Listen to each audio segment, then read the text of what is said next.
오늘 저녁 우리에게 주신 하나님의 말씀은 누가복음 23장 44절에서 56절 말씀입니다. 우리 44절에서 56절의 말씀 한 절씩 교독하겠습니다. 때가 제6시쯤 되어 해가 빛을 잃고 온 땅에 어둠이 임하여 제9시까지 계속하며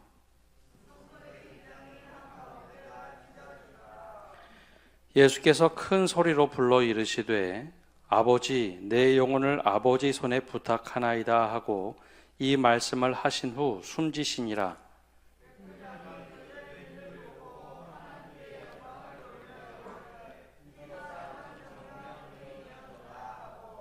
이를 구경하러 모인 무리도 그 된 일을 보고 다 가슴을 치며 돌아가고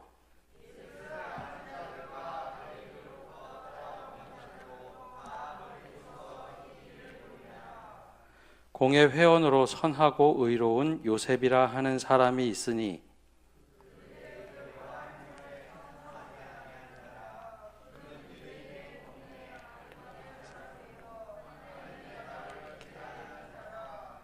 그가 빌라도에게 가서 예수의 시체를 달라 하여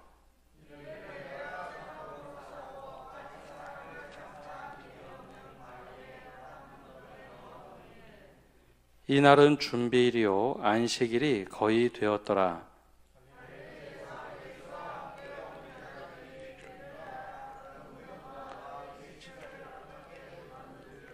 함께 읽겠습니다. 돌아가 향품과 향유를 준비하더라. 아멘. 우리가 신약 성경을 읽다 보면 신약 성경이 어렵게 느껴질 때가 있습니다. 특별히 에베소서나 갈라디아서, 로마서와 같은 성경을 읽다 보면 생각보다 성경이 굉장히 논리정연하게 쓰여졌고 그 논리를 그냥 막 대충 쓴 게 아니라 이곳저곳에서 아주 논리정연하게 썼기 때문에 굉장히 어렵게 느껴질 때가 있습니다. 근데 성경이 그렇게 쓰여진 것과 달리 우리는 보통 우리 중고등부 교사들도 찬양했지만 학생들에게 뭐라고 얘기하느냐? 야, 믿어야 돼. 덮어놓고 믿어야 돼. 믿어지지 않으면 잘못된 거야 라고 이야기를 하는데 생각보다 성경이 굉장히 논리적으로 쓰여진 내용들이 많다는 겁니다.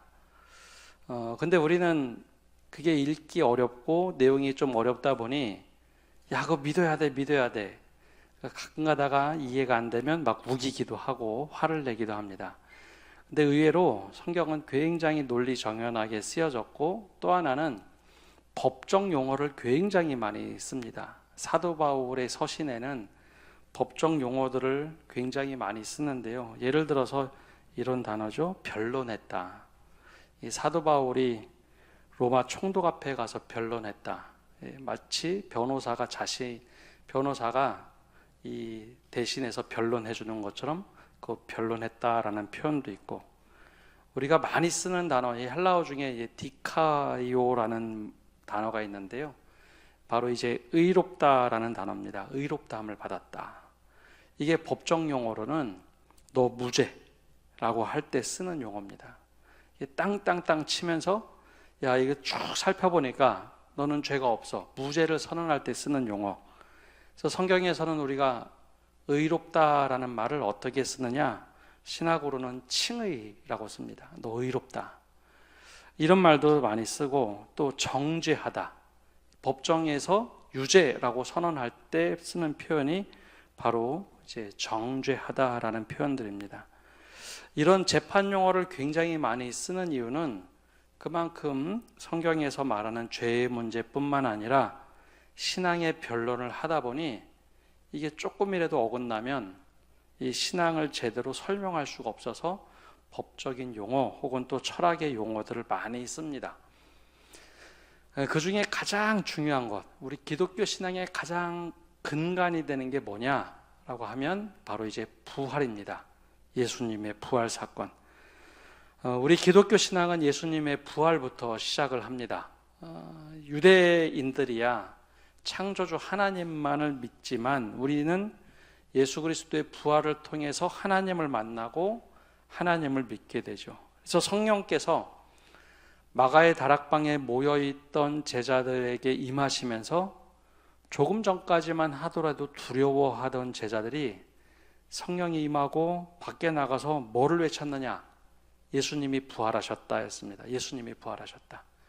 조금 더 첨언하면 너희가 죽인 그 메시아를 하나님이 다시 살리셨다라는 말을 하면서 수많은 사람들이 내가 메시아를 죽였다고? 그러면서 그럼 우리가 어찌할까?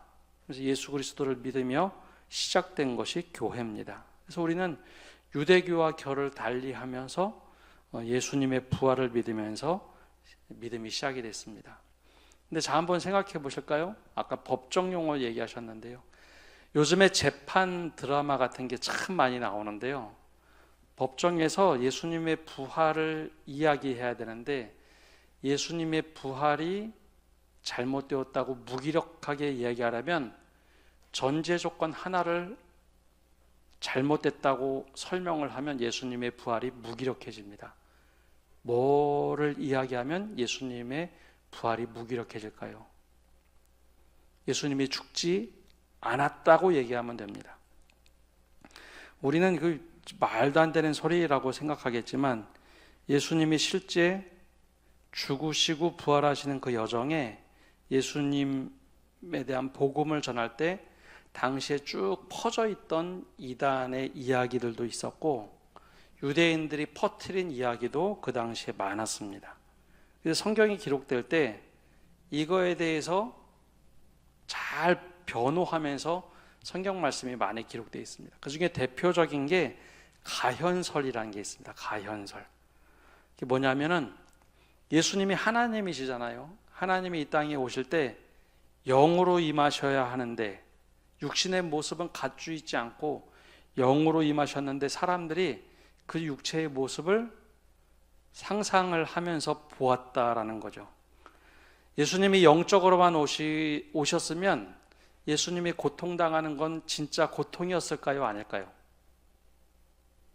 예수님이 영으로 오셨어요? 그럼 예수님의 고난이 실제 고난이었을까요? 아닐까요? 그렇게 믿는 사람들은 예수님이 고난 당하지도 않았고 죽은 것처럼 보이지만 죽은 게 아니라 그냥 하나님이 불러가셨다라고 생각했습니다. 그들이 바로 이제 이단의 분파 중에 하나였던 영지주의자들이었습니다. 그래서 영지주의자들이 실제로 예수님을 증거하면서도 이런 이야기를 굉장히 많이 하고 다녔습니다. 그래서 제자들과 수많은 사람들이 예수님을 영으로만 봤지 실제 육체로는 만지지 못했는데 집단 환영을 본 것과 같다. 그래서 사도 요한이 이런 이단의 가르침이 너무 강력했기 때문에 요한 1서에 보면 이런 말을 합니다. 예수께서 육체로 오신 것을 부인하는 자마다 적그리스도의 영이다. 이 바로 이제 영지주의에 대한 도전을 강력하게 막은 것이죠. 근데 이것만 있었던 것이 아니라 또 다른 것은 그럴듯한 이야기가 있습니다. 기절설. 들어보셨나요? 실제로 예수님 당시에 사람들이 어떻게 생각했느냐? 예수님이 실제로 십자가에 죽은 게 아니라 너무 많이 피를 흘리고 고통을 당해서 잠시 기절했는데 사람들이 제대로 모르고서 죽었는 줄 알고 무덤에 넣었다라는 거죠. 그래서 로마 당국과 유대인들은 뭐라고 소문을 냈냐? 예수님이 잠시 기절했다 깨어났는데 마치 죽었다고 하고 부활했다라고 하는 거짓말을 퍼뜨리죠. 그래서 복음서에는 그걸 어떻게 이야기하느냐? 로마 군병들이 옆구리에 창을 찔러서 물과 피를 다 쏟았다라는 이야기를 아주 담담하게 기록하고 있습니다. 실제로 예수님이 돌아가셨다. 세 번째는 성경에도 나와 있는 이야기 중에 하나가 제자들이 예수님의 시신을 훔쳐갔다라는 거였습니다. 거짓 소문을 냈죠. 실제로 이 소문은 당시 예수님 부활 승천하신 이후에 유대 사회 전역에 막 퍼졌던 이야기인데 그 이야기를 마태복음 28장 13절에서 실제로 다루고 있습니다. 뭐라고 기록하고 있느냐 하면 대제사장들이 군인들에게 돈을 주어서 매수를 합니다. 그러면서 뭐라고 이야기하느냐? 야, 너희들 지금 이 무덤에서 예수님의 시신이 없어졌는데 밖에 나가서 예수님이 부활했다라고 얘기하면 안 되고, 유대인들이 몰래 와서, 특별히 제자들이 몰래 와서 예수님의 시신을 훔쳐놓은 다음에 부활했다라고 거짓을 이야기한다라고 이야기해라. 그렇지 않으면 어떻게 될까요? 사실 그 무덤을 지키고 있는 이 군인들은 죽임을 당해야 됩니다. 시신을 탈취당했거든요. 근데 그렇게는 하진 않고 돈을 주고 음모론을 퍼뜨리죠. 그래서 마태복음에 그 이야기가 쭉 기록되어 있습니다. 그리고 나서 또 당시에 있었던 것 중에 집단 환상설이 있습니다. 예수님이 부활하시진 않았고 제자들이 너무 예수님을 고대해서 집단적으로 환영을 보았다. 그래서 이 이야기가 주변에 많이 퍼져 있었습니다. 근데 그럴듯한 이야기가 왜 이런 소문이 돌았는가 하면, 이방신을 믿는 사람들 중에 집단 환상을 보는 사람들이 있었습니다. 집단으로 똑같은 환상을 보고 이게 신이다라고 하는 그런 현상들이 그 예수님 당시에 있었죠. 그러다 보니 바로 이런 도둑설, 기절설, 가연설, 수없이 많은 이야기를 막 퍼뜨린 상황이었습니다. 그래서 성경은 교리적으로 설명할 땐 이걸 아주 철저하게 논리적으로 표현합니다. 바울의 논리도 있었고 또 베드로도 철저하게 논리적으로 이걸 잘 설명을 합니다. 그런데 복음서는 설명을 하지 않습니다. 복음서는 변증을 하는 게 아니라 예수님이 어떻게 돌아가셨는지 그 사실을 다각도로 그냥 쭉 서술만 합니다. 왜 그럴까요? 이게 사실이라는 거기 때문에 그렇습니다. 여러분, 거짓말을 하면 처음에는 강력한 힘이 있어요.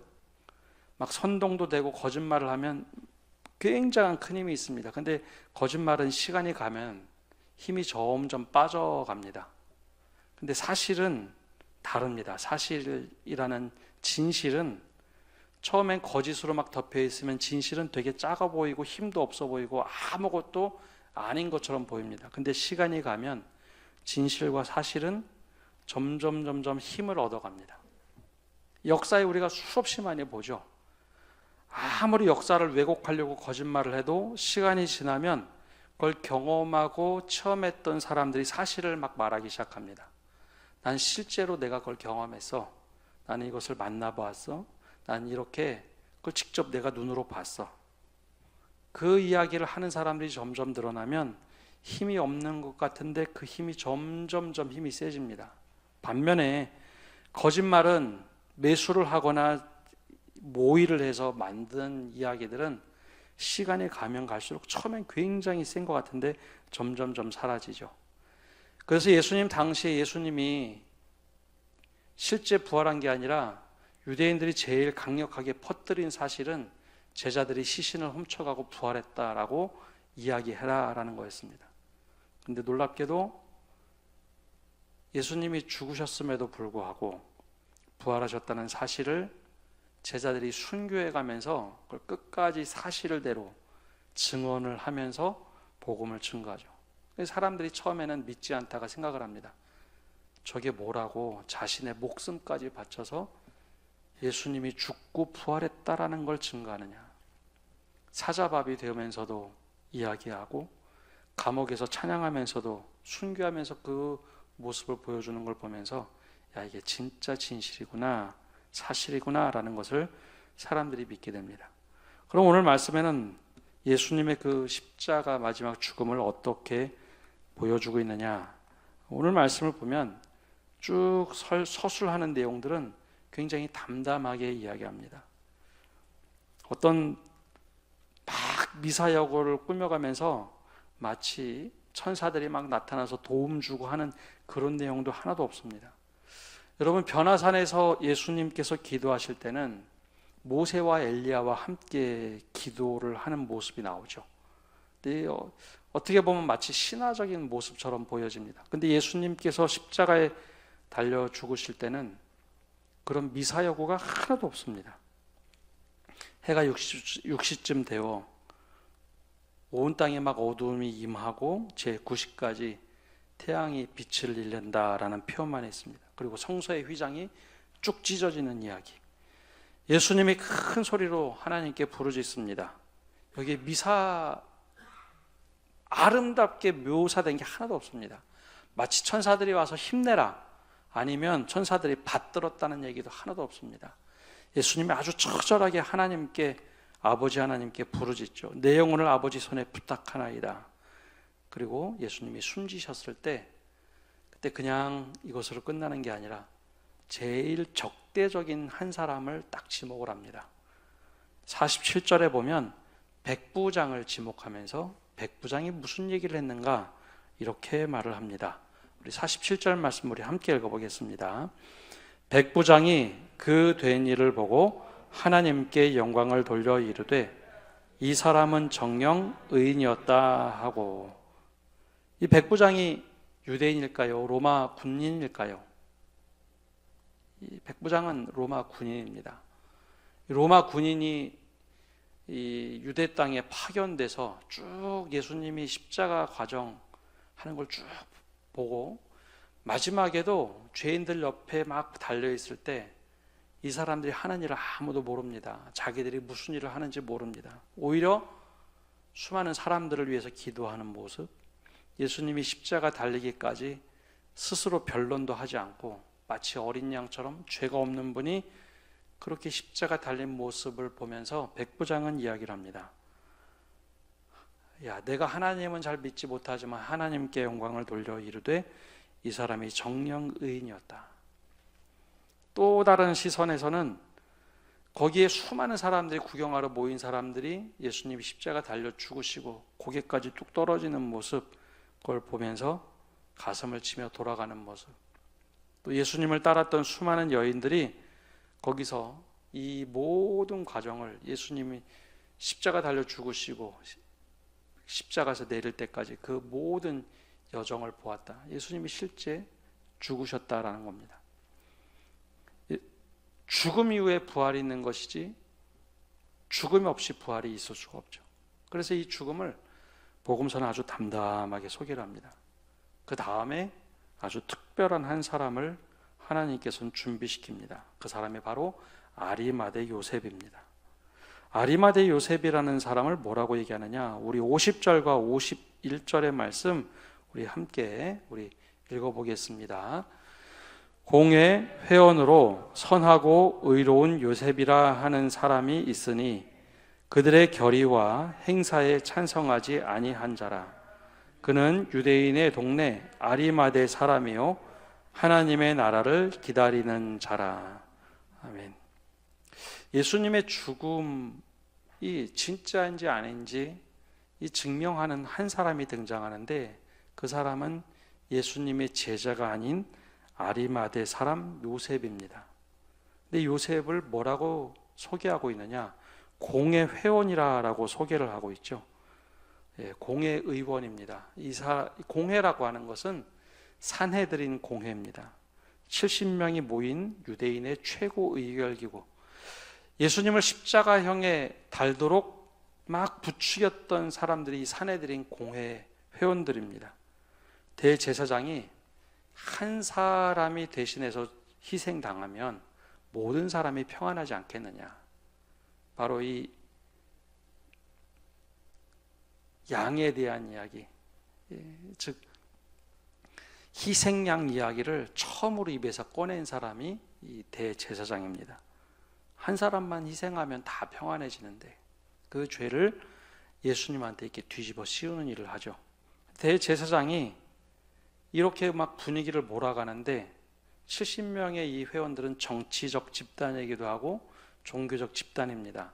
제일 최고 의장이 결정을 하죠. 예수를 우리가 죽여야 된다.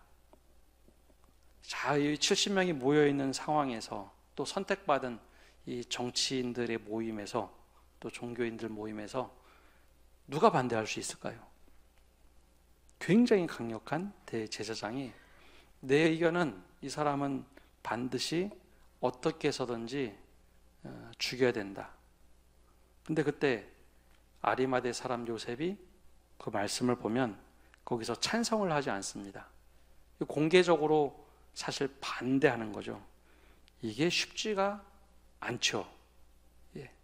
이 그냥 일반적인 의견이 아니라 다들 생각 어떠세요? 하고 쭉 물어보는데 최고의장이 또 대제사장은 우리가 생각하는 것보다 훨씬 더 강력한 권력을 가지고 있는 사람입니다. 최고의결기구의 이 사람이 사형권까지 가지고 있는 사람이 여러분들 어떻게 생각하세요? 나는 예수를 죽여야 된다고 생각합니다. 근데 이때 아리마대 사람 요셉은 그거를 찬성하지 않았다. 즉 반대를 표현했다라고 합니다. 그럼 그가 어떻게 반대를 했을까? 성경은 그를 어떻게 표현하느냐? 그는 선한 사람이요 그리고 의로운 사람이다 라고 표현합니다. 선하다는 것은 다른 사람들에게 늘 자비를 베풀던 사람, 그러니까 아무리 권력자라도 이 사람은 늘 선한 행동을 했기 때문에 그 사람이 뭐라고 하던 간에 야, 이 사람은 항상 선한 선택을 했어. 약한 자를 잘 도와주던 사람이었고, 또 다른 것은 의롭다. 아까 말씀드린 대로 의롭다라고 하는 것은 어느 게 진짜 올바른 관계인지, 이게 정말 어떤 것이 올바른 것인지 그거를 고민하던 사람입니다. 근데 이게 그냥 이게 어떤 게 옳은 거냐라고 한다면 그거는 옳다 그르다라고 하는 게, 사람은요 자기가 소속된 곳에서 옳고 그름을 생각하는 경우가 많습니다. 근데 자, 사내들인 공의 안에서 예수를 죽여야 된다, 이게 옳은 걸까요? 그런 걸까? 그 집단 안에 있는 사람들은 당연히 그래야지. 당연히 지금 그가 바리새인들과 사두개인들의 명예를 얼마나 실추시켰는데 당연히 그래야지. 우리 입장은 당연히 이렇게 표방을 해야 돼 라고 하는 것, 그 안에 있으면 그게 의입니다. 근데 요셉은 왜 그렇게 하지 않았느냐, 찬성을 하지 않았느냐? 그 뒤에 나오는 것, 하나님의 나라를 소망하던 사람이었습니다. 여러분, 하나님의 나라가 뭘까요? 죽어서 가는 천국 얘기하는 게 아니라 이 당시에도 하나님이 지금 여기서 다스린다면, 지금 하나님이 지금 이곳에 계셔서 통치하신다면 어느 걸 따라야 되느냐? 하나님이 지금 여기서 통치하신다면 내가 지금 뭘 따라야 되느냐? 지금 저기 아무 죄 없는 예수를 죽이도록 하는 것, 그렇게 선택할 수가 없는 거죠. 그래서 이 아리마대 요셉은 그 강압적인 분위기에서 그걸 찬성하지 않습니다.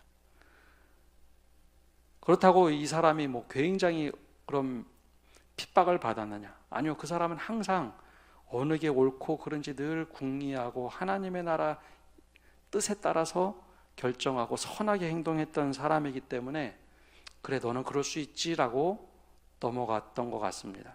그래서 사내들인 공회가 그에게 징계를 내거나 그렇게 하지 않았죠. 근데 어쩔 수 없이 모든 사람들의 결정에 의해서 예수님은 결국 자신들의 재판하지 않고 총독 빌라도에 넘겨서 십자가형을 당하게 합니다. 근데 이때 아리마대 요셉이 가만히 있지를 못합니다.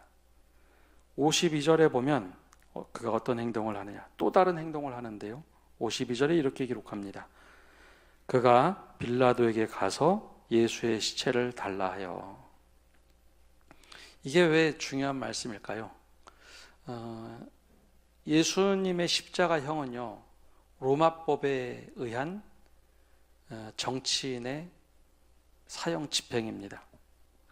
여러분, 정치인 사형 집행을 요즘에도 했다라고 하면 그 시신을 가족이 와서 수습한다고 하면 가족에게 순순히 처음에 내어줄까요?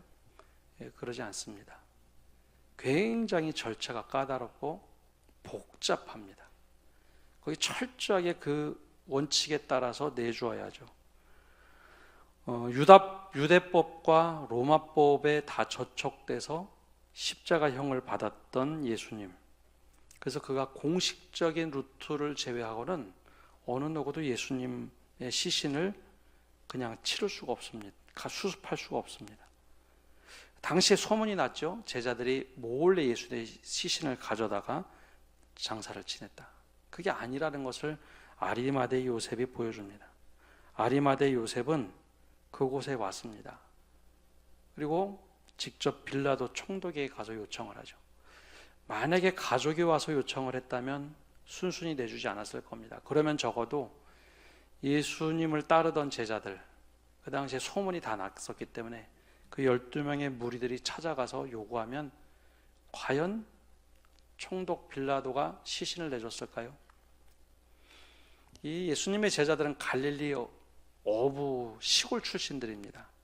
말도 잘 약간 어눌하게 하는, 그리고 공신력이 없으니까 내어주지 않겠죠. 근데 그때 기가 막히게 아리마대 요셉이 준비되어서 총독 빌라도에게 찾아갑니다. 그리고 시신을 내어달라. 그런데 그 이야기, 공신력 있는 사내들인 공회 회원이 한 명이 와서 시신을 내어달라라고 하니 그가 시신을 내어줍니다. 그리고 이 아리마대 요셉은 그럼 어떻게 했느냐? 예수님의 시신을 받았으면 우리 문화와 비슷한 유대인의 문화가 있어서 53절에 보면 이렇게 기록되어 있습니다. 이를 내려 세마포로 싸고 아직 사람을 장사한 일이 없는 바위에 판 무덤에 넣어두니, 이게 어느 장면이냐면 십자가에 여전히 달려있는 예수님을 십자가에서 내립니다. 여기 세마포로 둘러쌌다라고 하는 것, 우리 문화로 이야기하면 염했다는 이야기입니다. 염. 예수님을 세마포로 이렇게 쌌다는 얘기는 우리 문화의 염 문화와 유대인들의 세마포로 싸는 문화가 참 비슷합니다.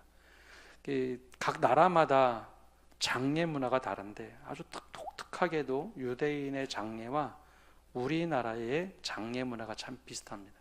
시신을 그냥 수습한 게 아니라 묶는 거죠. 이게 여기부터 이제 정말 중요한 이야기가 됩니다. 세마포로 사람을 꽁꽁 동여맸다. 나중에 보면 예수님이 부활하실 때 세마포가 어떻게 되어 있다고요? 사람이 쏙 빠져나간 그대로 세마포가 사람 틀채로 이렇게 있었다라는 장면이 나옵니다. 그걸 보고 제자들은 처음엔 믿지 못했지만 나중에 예수님이 부활하셨음을 그때 깨닫게 되죠. 처음엔 굉장히 두려워했습니다. 근데 기가 막히게도 세마포로 예수님의 장례를 잘하고, 그리고 장사한 일이 없는 바위에 판 무덤에 넣어둡니다. 근데 여러분, 그 유대인들의 장례는 일반 서민들의 경우에는 다른 곳에서 장례를 할 수 있겠지만 귀족들의 경우에는 이렇게 아리마대 요셉과 같은 사람은 동굴에 시신을 넣어두어서 장례를 합니다. 우리로 얘기하면 땅속에 묻는 것과 같은 거죠. 근데 이 무덤은 그냥 무덤이 아니라 자신들이 가족이 들어갈 곳을 미리 준비해 두는 겁니다. 그래서 아주 깨끗한 동굴을 미리 장례할 곳을 마련해 놨는데 아직 사람을 장사한 일이 없는 바위에 판 무덤에 자신이 가족이 들어갈 곳을 미리 예배해 놓았던 그곳을 대신해서 넣어두죠. 자, 이게 바로 이제 아리마대 요셉을 하나님께서 아주 특별한 시간 특별하게 준비해서 장사를 지내도록 했다라는 겁니다. 여러분, 제가 목회를 배울 때만 해도 염하는 것을 배웠습니다. 요즘에는 장례 지도사가 다 염을 하지만 저희가 마지막 세대입니다. 그래서 학교에서 염하는 건 이렇게 하는 거라고 이렇게 저희까지 배웠습니다. 20년 전에 저희까지 배웠는데요. 시신을 만지면 압니다. 그게 그냥 뭐 이게 따뜻한 게 아니고 기절한 것도 아니고 염을 한다는 것, 세마포로 사람을 감싸한다는 것은 이게 살아있는 존재인지 아닌지 금방 알 수 있죠.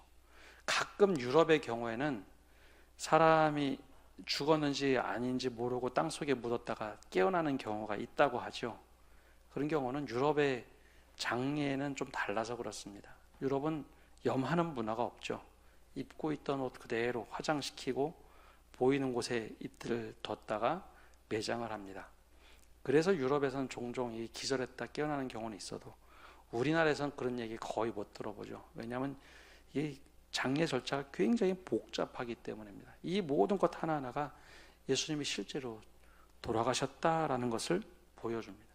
근데 이것만 얘기하면 또 사람들이 야 그거 혼자서 속일 수 있잖아. 그래서 또 다른 증인들이 55절과 56절에 이렇게 나옵니다. 갈릴리에서 예수와 함께 온 여자들이 뒤를 따라 그 무덤과 그의 시체를 어떻게 두었는지를 보고 돌아가 향품과 향유를 준비하더라. 또 다른 시선이죠. 이번엔 여인들이 그 끝까지 쫓아가서 틈이 없죠.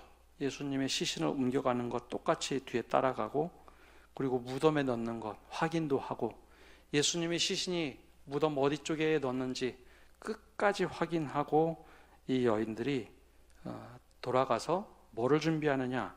향품과 향유를 준비합니다. 향품과 향유를 준비한다는 게 뭘까요? 유대인의 장례에서 제일 중요한 것은 시신에 향품과 향유를 바르는 일입니다. 나중에 가서 이거 부어드리려고, 이거 부어드려서 장례를 정말 잘 마치려고. 그래서 예수님의 제자들도, 그리고 여인들도, 모든 백부장도, 아리마대 요셉도 예수님이 실제 돌아가셨다, 그리고 부활하신 것은 다음에 나오는데요, 정말 예수님이 돌아가셨다는 것을 막 변론하고 화려하게 꾸미지 않습니다. 그렇게 예수님은 실제 우리 눈앞에서 죽으셨다라는 것을 얘기합니다. 근데 그 당시에 이제 대제사장은 부활하신 예수님의 이야기를 듣고 몸이 달았습니다. 병정들에게 돈을 주고, 야, 제자들이 탈취했다고 해라, 아니면 기절했다 깨어났다고 해라, 그렇게 막 거짓 소문을 내도록 했죠. 부활을 부인하고자 했던 겁니다. 근데 여러분, 우리가 믿음이란 것은 사실의 기초에서 믿는 겁니다. 내가 경험한 것, 내가 만나고 체험한 것. 근데 그것이 사실이 아니라 야 그렇다더라 라고 이야기하기 시작하면, 나는 경험하지 못했는데 그렇다더라 이야기하기 시작하면 이게 진정성이 전달이 되지 않습니다. 내가 체험하고 내가 만났던 예수님을 증거하는 것, 내가 그 사실을 기반해서 증거하는 것, 그럴 때 신앙은 진짜 힘이 되고 복음은 복음대로 능력이 나타나기 시작합니다. 근데 그것이 나타나지 않는 것은 내가 경험하지 못하고 체험하지 못하고 그렇다더라 라고 하다 보면 자꾸 논쟁이 됩니다. 그래서 우리가 예수님의 죽음을 이렇게 철저하게 고증하고 이야기하고 담담히 얘기하는데, 이것은 뭐를 또 얘기할까요? 예수님의 제자들도 예수님이 죽었다라는 것을 인정할 수밖에 없었고 다 고향으로 뿔뿔이 흩어지고 도망갔더라. 근데 그 연약한 믿음 없는 것 같은 제자들을 주님이 다시 만나시고 부활하셔서 찾아가시니까 그들이 다시 믿음을 갖고 지금까지 우리에게 복음을 전하는 사람으로 그렇게 살아갔더라라는 겁니다.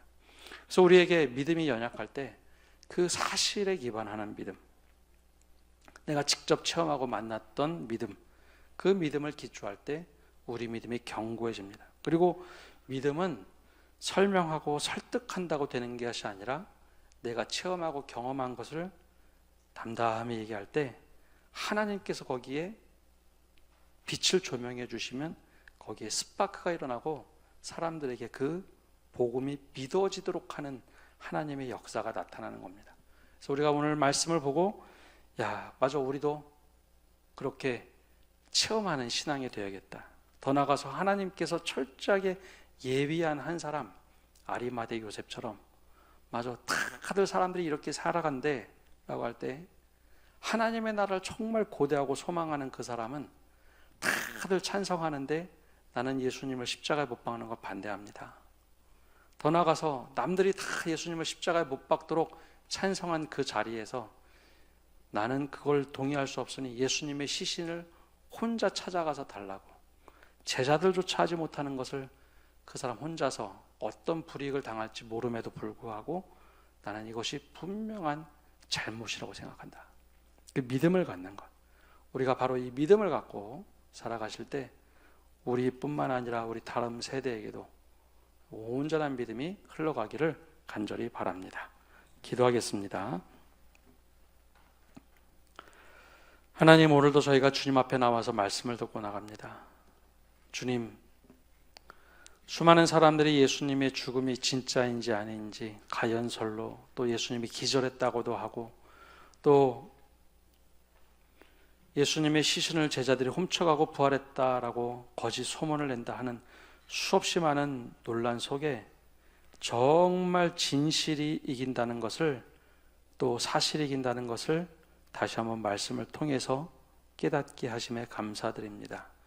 우리 또한 믿음을 갖고 살아가되 내가 만난 주님, 내가 경험했던 그 사실, 내가 직접 체험했던 그 믿음의 기초에서, 또한 더 말씀의 기초에서 우리가 그것을 담담히 지키며 살아갈 때 하나님께서 역사하여 주시고, 또 아리마대 요셉처럼 다른 사람들이 다 이렇게 살아간다 할지라도 하나님께서 나에게 주신 은혜, 하나님께서 지금 여기서 일하시는 그 역사를 보고 나 혼자라도 하나님께서 이걸 원하신다라고 담담히 외칠 수 있는 그런 믿음 또한 우리에게 허락하여 주옵소서.